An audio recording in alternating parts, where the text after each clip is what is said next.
कोन व कोनांच्या जोड्या, angles and pairs of angles. या व्हिडिओमध्ये आपण संलग्न कोनांच्या जोड्या म्हणजेच संलग्न कोन किंवा लगतचे कोन किंवा ॲडजसेंट अँगल्स कसे असतात हे पाहणार आहोत. चला त्यासाठी आपण एक आकृती काढू. बिंदू ओ घ्या. या बिंदूपासून क्रमाने किरण OA व किरण OB काढा. अशा प्रकारे कोन BOA तयार होईल. आता O बिंदूपासून पुन्हा एक किरण OC इथे दाखवल्याप्रमाणे काढा आणि तयार होणारा कोन COB लक्षात घ्या. मित्रांनो, कोन COB व कोन BOA या कोनांचे निरीक्षण करा. काय लक्षात येत आहे? प्रथम आपण या दोन्ही कोनांचे शिरोबिंदू लक्षात घेऊ. हे दोन्हीही कोन O या बिंदूपासून निर्माण झालेले आहेत. कोन COB चा शिरोबिंदू म्हणजेच वर्टेक्स बिंदू O आहे.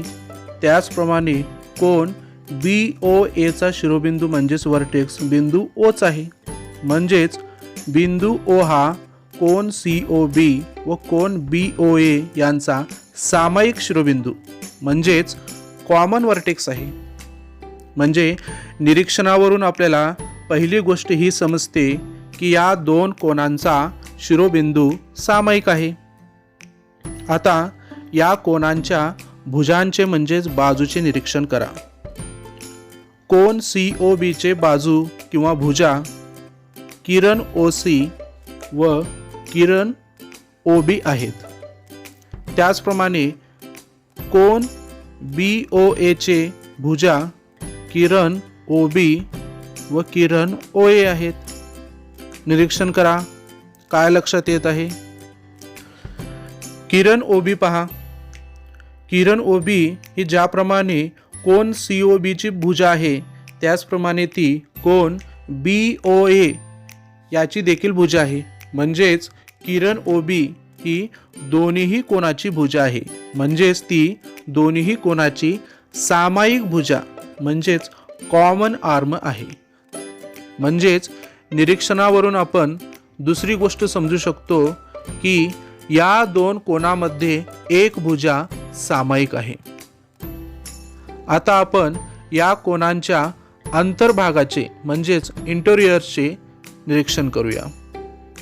कोन COB चा अंतर्भाग पिवळ्या रंगाने रंगवा व कोन BOA चा अंतर्भाग हिरव्या रंगाने दाखवू.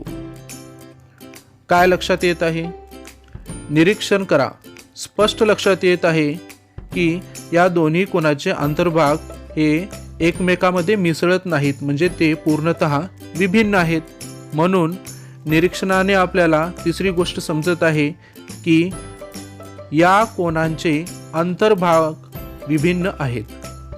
मित्रांनो, निरीक्षणाने आपण शोधलेल्या या 3 अटी ज्या दोन कोनांना लागू होतात किंवा ज्या दोन कोनांच्या जोड्या या तिन्ही अटी पाळतात त्यांनाच संलग्न कोन किंवा लगतचे कोन किंवा ॲडजसेंट अँगल्स असे म्हणतात.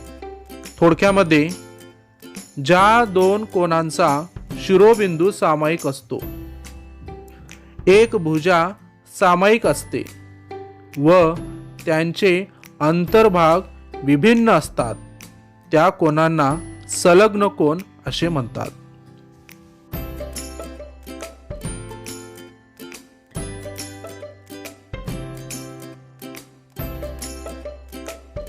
खालील आकृत्यामधील संलग्न कोनाच्या जोड्या लिहा. मित्रांनो, या आकृतीचे निरीक्षण करा. दोन कोन संलग्न असण्यासाठी लागणाऱ्या 3 अटी आत्ताच आपण शिकलो आहोत.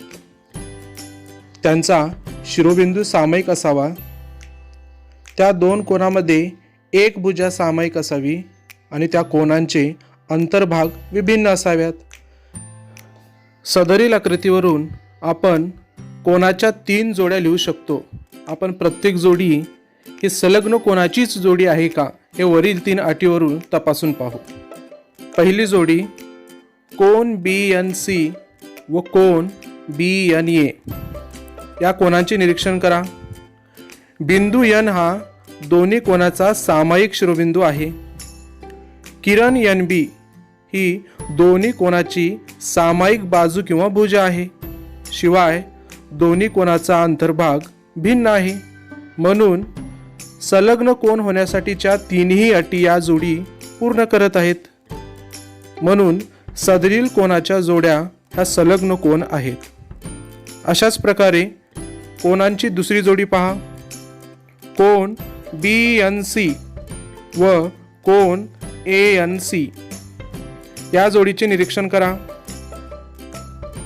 N हा दोन्ही कोनाचा सामायिक शिरोबिंदू असून किरण NC ही त्यांची सामायिक भुजा आहे व त्यांचे अंतर्भाग भिन्नच आहेत. म्हणून या कोनांची जोडी सुद्धा संलग्न कोनच आहे.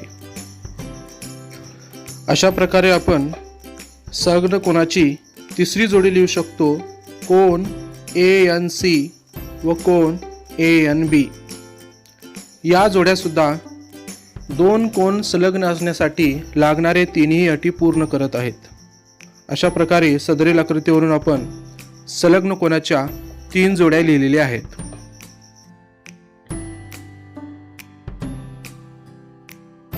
या आकृतीचे निरीक्षण करा.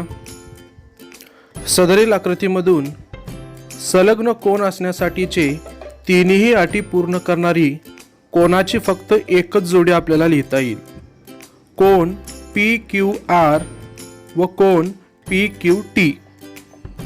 Q हा दोन्ही कोनाचा सामायिक शिरोबिंदू असून किरण QP हा दोन्ही कोनाची सामायिक भुजा आहे व दोन्ही कोनाचे अंतर्भाग भिन्नच आहेत.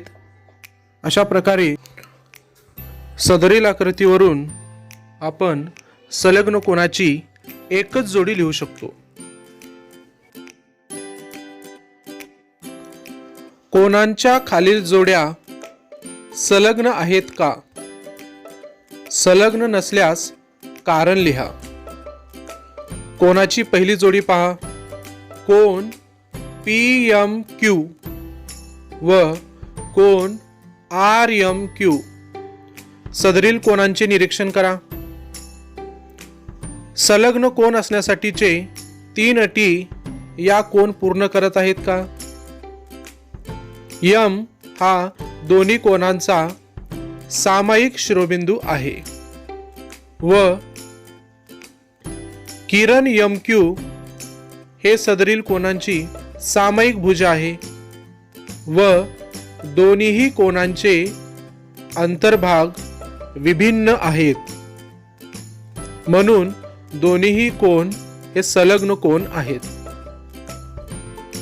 कोनांच्या दुसऱ्या जोडीचे निरीक्षण करा.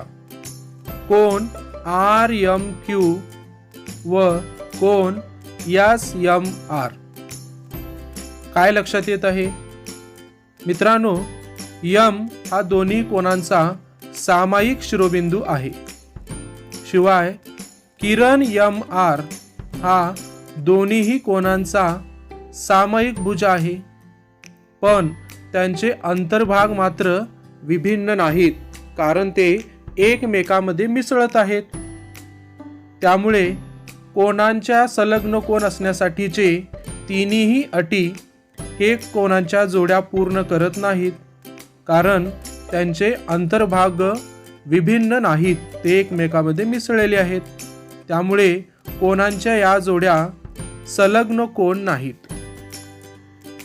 आता कोनाच्या तिसऱ्या जोडीचे निरीक्षण करा. कोन RMS व कोन RMT. या दोन्ही कोनांचा M हा सामूहिक शिरोबिंदू असून किरण MR हा त्यांचा सामायिक बाजू आहे, पण या दोन्ही कोनाचे अंतर्भाग मात्र उदाहरण क्रमांक 2 प्रमाणेच विभिन्न नाहीत.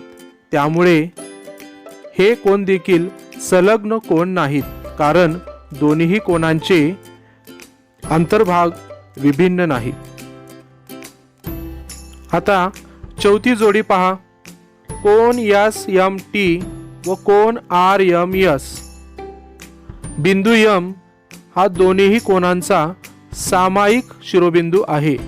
शिवाय किरण एम एस हे दोन्ही कोनांची सामायिक भुज आहे आणि दोन्हीही कोनांचे अंतर्भाग सुद्धा विभिन्न आहेत. म्हणून सदरील कोनाची जोडी ही संलग्न कोन आहे, कारण संलग्न कोन असण्यासाठीच्या तिन्ही अटी या कोन पूर्ण करत आहेत.